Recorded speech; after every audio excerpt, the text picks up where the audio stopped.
기독교 강요 3권 제5장 궤변론자들이 보석에 덧붙이는 첨가물인 면죄부와 연옥. 첫 번째, 보석 교리로부터 흘러나온 면죄부의 허구성. 그런데 이러한 보석 교리로부터 면죄부가 흘러나온다. 스콜라주의자들은 면죄부가 우리의 재능이 못 미치는 것을 보석이라도 하듯이 둘러냈다. 그들은 면죄부를 교황이 자기의 칙령들을 통하여서 나누어주는 그리스도와 순교자들의 공로를 분배하는 것이라고 정의할 만큼 광적인 극단으로 나아간다. 이런 사람들에게는 더불어 논쟁을 하는 것보다 광증을 다스리는 약을 부여하는 것이 더욱 걸맞다. 면죄부를 반박하느라 많이 수고할 필요가 없다. 이미 수차례 철퇴를 맞아 저절로 노화되고 쇠퇴의 기미를 보이기 시작하고 있기 때문이다. 그러나 이에 대해 알지 못하는 어떤 사람들을 위하여 간단한 논의는 유익하리라 생각되므로 나는 생략하지 않겠다. 면죄부가 그토록 오랫동안 어떤 공격도 받지 않고 견고하게 서 있었고 억제됨 없이 광란한 음탕함을 품은 채로 그렇게 장구한 시간 동안 끝내 정죄됨 없이 그대로 방치되어 왔다는 사실은 지난 수세대 동안 사람들이 빠져 있었던 오류의 밤이 얼마나 깊었는지를 보여주는 증거가 될 수 있다. 사람들은 교황과 그의 칙령을 쫓는 사람들에 의해서 공개적으로 전혀 감춰짐 없이 놀이개로 여겨지는 것을 보았다. 자기들의 영혼 구원을 빌미로 수지 맞는 장사들이 행해지고 있었다. 구원의 값이 몇 푼 동전으로 산정되었다. 그 무엇도 그저 주어지는 것은 없었다. 사람들은 자기들이 이런 허물 가운데 취해져 매움과 매춘과 대주연을 위하여 추하게 소비되는 봉헌물로 등쳐 먹히고 있음을 보았다. 그들은 면죄부를 자랑하는 최고의 허풍선이들이 자기들을 최고로 멸시하고 있는 사람들이라는 사실. 이 괴물은 날이 갈수록 더욱 방자하고 음탕하게 활보하는데 끝이 보이지 않는다는 사실. 그리고 그 괴물이 상시 새로운 납을 내주고 새로운 조화를 뜯어간다는 사실을 깨달았다. 그럼에도 불구하고 그들은 최상의 경외심을 갖고 면죄부를 받았고 속으면서도 어떤 유익을 얻게 되는 경건한 사기라고 여기며 그것을 경배하였다. 그러나 마침내 세상이 조금씩 지혜롭게 되는 길로 접어들게 되자 면죄부는 차가워지고 심지어 조금씩 얼어붙다가 마지막에는 아주 사라지게 된다. 두 번째, 성경의 가르침과 완전히 배치되는 면죄부 교리. 이제 아주 많은 사람이 지금까지 면죄부 장사치들이 우리를 조롱하고 기만했던 비루한 사술, 거짓, 절도, 탐욕을 깨닫는다. 그러나 여전히 불경건의 원천 그 자체는 간파하지 못하고 있다. 이러므로 면죄부가 어떤 것인지에 대해서뿐만 아니라 어떠해야 하는지에 대해서도 모든 것을 저마나 빠뜨림 없이 있는 그대로 지적해야 할 필요가 우리에게 있다. 이 장사치들은 그리스도 사도 베드로와 바울 그리고 순교자들 등에게 속한 공로들을 교회에 보고라고 명명하고 내가 이미 암시한 바 이 창고의 근원적 감독권이 로마의 주교에게 전승되었다고 조작한다. 이토록 대단한 은총들을 분배하는 것이 로마 주교의 수중에 있으므로 그 자신이 스스로 그것들을 나누어 줄 수도 있으며 다른 사람들에게 나누어 주는 관할을 위임할 수도 있다. 이러함으로 이제 전대사나 어떤 해를 정한 사면은 교황으로부터 100일의 사면은 추기경으로부터 그리고 40일의 사면은 주교들로부터 발부된다. 진실하게 말해서 이러한 짓들을 하여 그리스도의 백성을 하나님의 은혜로부터 그리고 그리스도 안에 있는 삶으로부터 멀어지게 이끌어 구원의 참길로부터 비켜가게 하는 것은 그리스도의 피로 오염시키는 것, 곧 사탄의 조롱이다. 그리스도의 피가 죄사함과 화목과 물음에 충분하다는 것을 부인하면서 외부로부터 부족분이 공급되거나 채워지지 않는다면 그 피를 말라 없어지거나 소모되어 사라지는 것과 같이 여긴다면 이보다 더 불결하게 그것을 더럽히는 일이 있을 수 있겠는가? 베드로는 율법과 모든 선지자들은 그리스도를 증언하되 다 그를 힘입어 죄사함을 받는다 하였느니라 라고 전하는 반면 면죄부는 베드로와 바울과 순교자들을 통하여 죄사함을 부여한다. 요한은 예수의 피가 우리를 죄에서 깨끗하게 하실 것이요 라고 전하는 반면 면죄부는 순교자들의 피를 죄에 대한 씻음으로 삼는다. 바울은 죄를 알지도 못하신 그리스도를 우리를 대신하여 죄로 삼으신 것은 우리로 하여금 그 안에서 하나님의 의가 되려 하심이라 라고 전하는 반면 면죄부는 죄의 보석을 순교자들의 피에 둔다.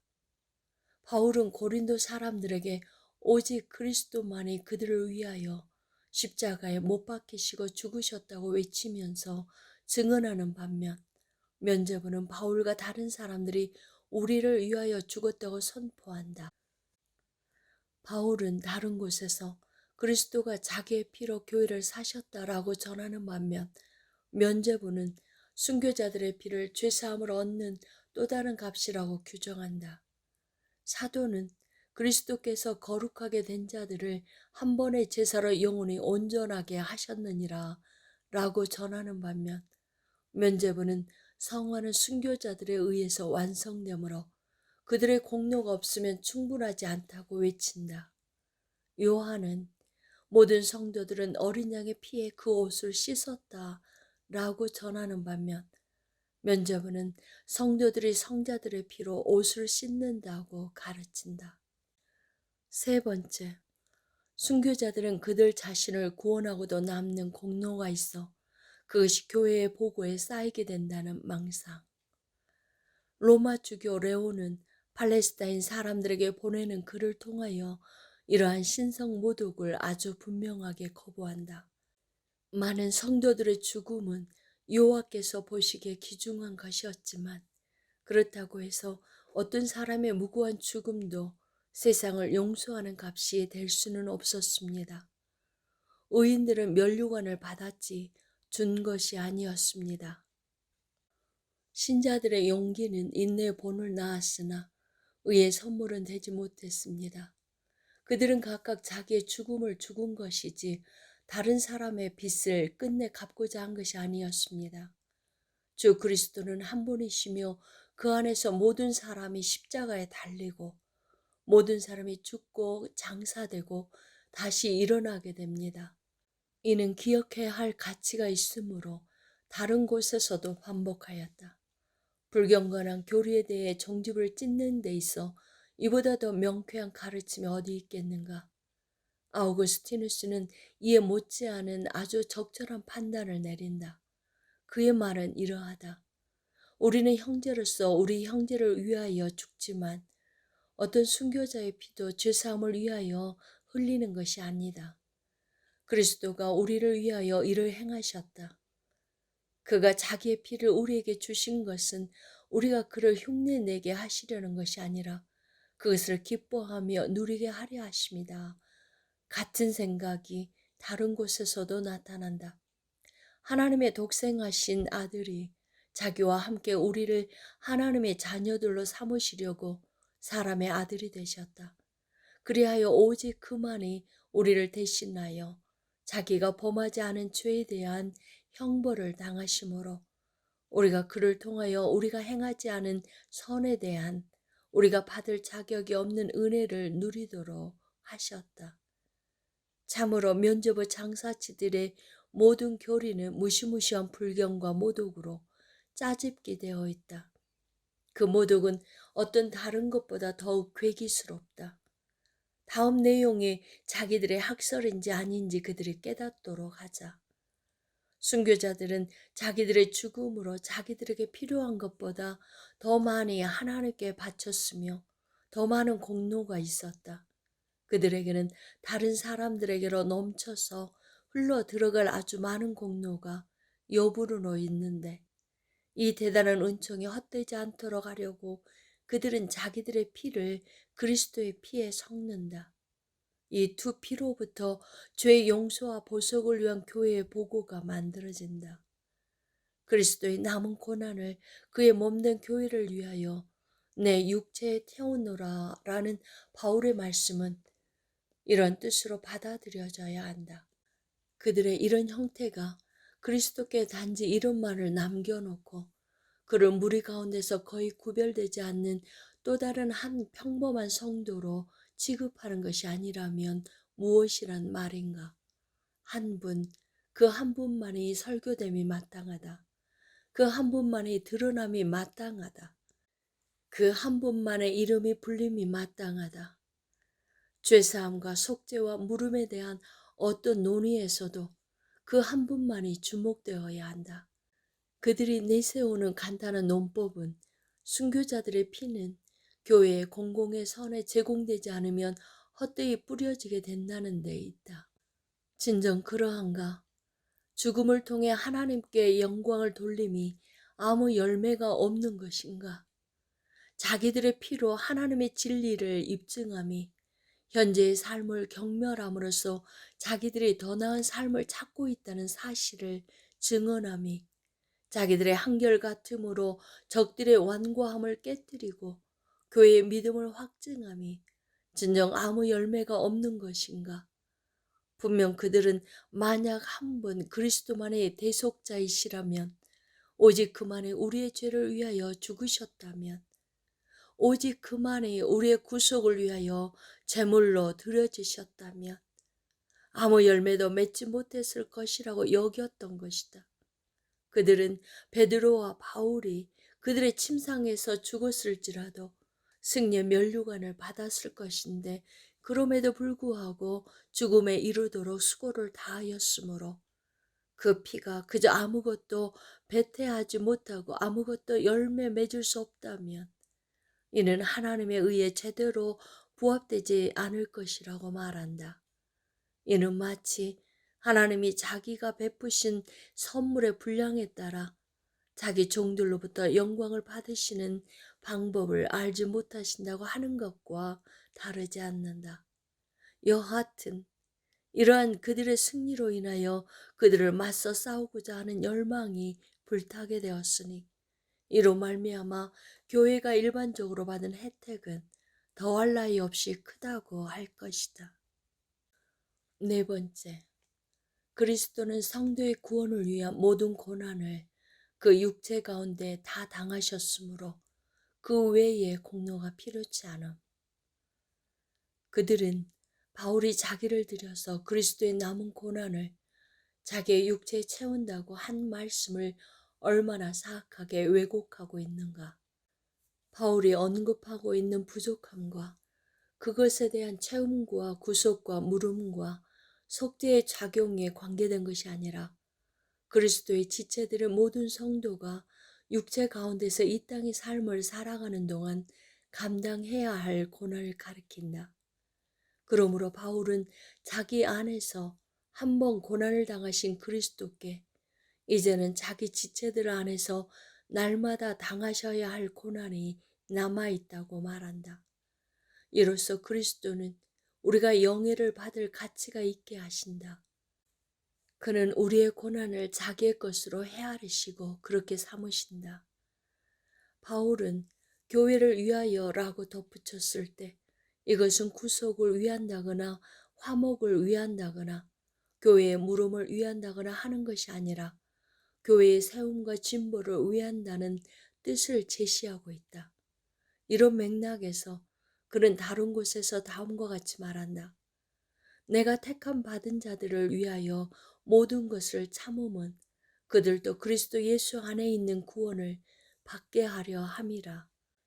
그리고 고린도 사람들에게 자기가 당한 환난을 무엇이든지 다 참아낸 것이 그들의 위로와 구원을 위한 것이었다고 썼다. 그리고 계속해서 그는 자기가 교회 일꾼이 된 것은 대속을 위함이 아니라 자기에게 맡겨진 하나님의 경륜에 따라 그리스도의 복음을 선포하기 위함이었다고 덧붙인다. 만약 나와 다투는 자들이 여전히 다른 해석자를 필요로 한다면 그들로 아우구스티누스의 말을 듣게 하자. 그는 다음과 같이 말했다. 그리스도의 고난은 머리라는 점에 있어서는 그리스도 안에만 있고 전체 몸이라는 점에 있어서는 그리스도와 교회 안에 있다. 이러하므로 바울은 한 지체로서 그리스도의 남은 고난을 내 육체에 채우노라 라고 말한다. 만약 당신이 이에 대해서 듣고 있는 당신이 누구이든지 간에 그리스도의 지체에 속한다면 당신이 그리스도의 지체가 아닌 자를 위하여 당하는 고난이 곧 그리스도의 남은 고난이다. 참으로 아우구스티누스는 다른 곳에서 사도들이 교회를 위하여 겪은 고난의 목적이 무엇이었는지를 설명하면서 다음과 같이 말한다. 그리스도는 내가 당신에게 나아가는 문이다. 왜냐하면 당신은 그리스도의 피로 미리 준비된 그의 양이기 때문이다. 나에 의해서 주어지는 것이 아니라 나에 의해서 선포된 당신의 값을 인식하라. 그리고 그는 덧붙인다. 그리스도가 자기의 생명을 내려놓은 만큼 우리도 우리의 형제를 위하여 그렇게 해야 한다. 이는 평화를 세우고 믿음을 강화시키는 것이다. 여기까지 우리는 아우구스티누스의 말을 보았다. 저들의 주장은 이와 전혀 동떨어져 있다. 그들은 바울이 그리스도의 고난으로는 모든 의와 구원과 생명의 충만함을 채우기에는 부족하다고 생각해서 다른 것을 덧붙이기를 원했다고 생트집을 잡는다. 그러나 바울은 그리스도를 통해 은혜의 부요함이 너무 후하게 부어져 모든 죄의 권세를 훨씬 더 압도했다고 명료하면서도 웅장하게 설교한다. 베드로 역시 자기들의 삶과 죽음의 공로가 아니라 오직 이런 그리스도의 은혜로 말미암아 성도들이 구원을 받았다고 명확하게 증언한다. 그러므로 어떤 성도의 고귀함이든 오직 하나님의 자비에만 의지해야지 다른 것에서 그것을 찾는 자가 있다면 그는 하나님과 그의 기름 부음 받으신 이를 모욕하게 될 것이다. 이런 해괴한 것들은 폭로하는 것이 곧 물리치는 것일 텐데 여전히 모호한 무엇이 남아있기라도 하듯이 내가 더 여기에 지체해야 할 필요가 있겠는가. 5번째, 주님을 모독하는 보속 교리와 맞물린 면죄부에 허황된 구실. 이러한 역겨운 것들은 넘어가자. 그렇다면 누가 예수 그리스도의 은혜를 주님의 복음의 말씀으로 전해지기를 원하셨던 그 은혜를 교황에게 가르쳐 납과 양피지에 담도록 했는가?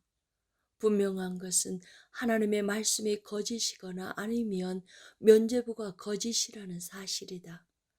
바울이 증인이 되듯이 그리스도는 복음 가운데서 하늘의 풍성한 은총과 자기의 모든 공로와 자기의 모든 의, 지식, 은혜와 함께 하나도 외회 없이 우리에게 주어지셨다. 바울은 화목의 말씀이 일꾼들에게 맡겨진 것은 그들을 그리스도의 사신으로 행하게 하셔서 그를 대신하여 간청하게 하려 했기 때문이라고 기술한다. 간청하노니 너희는 하나님과 화목하라. 하나님이 죄를 알지도 못하신 이를 우리를 대신하여 죄로 삼으신 것은 우리로 하여금 그 안에서 하나님의 의가 되게 하려 하심이라. 신자들은 그리스도와의 교제의 가치가 동일한 사도가 증언하듯이 우리가 누리게끔 부여된 복음 가운데 나타남을 알고 있다. 반면에 면죄부는 할당된 어떤 분량의 은혜를 교황의 보관 창고로부터 끄집어내서 납, 양피지, 심지어 어떤 장소에 부착시킴으로써 그 은혜를 하나님의 말씀으로부터 찢어낸다. 면죄부의 기원에 대해서 누가 묻는다면 그것이 악용된 것은 이전에 통회하는 자들에게 감당할 수 없을 정도의 엄격한 보속이 명령되었던 때로부터 생겨난 것으로 보인다. 그들은 자기들에게 부과된 회개가 너무나 과중하여 충량할 수 없을 만큼 중압감을 느끼게 되자 교회로부터 그것을 완화할 방도를 찾았던 것이다. 그런 사람들에게 허락된 사함이 면제라고 칭해졌다. 그러나 그들의 보석을 하나님 쪽으로 옮기고 하나님의 심판으로부터 스스로를 속이기 위해 치러야 할 보상이라고 말하기 시작하면서 그와 동시에 면제를 우리가 마땅히 감당해야 할 형벌을 우리로부터 해방시켜주는 속죄 처방으로 바꾸어버렸다. 그들은 수치를 모르는 그 뻔뻔함으로 우리가 언급한 부분에 대해 이러한 신성 모독을 조장했기 때문에 어떤 변명도 할 수 없다.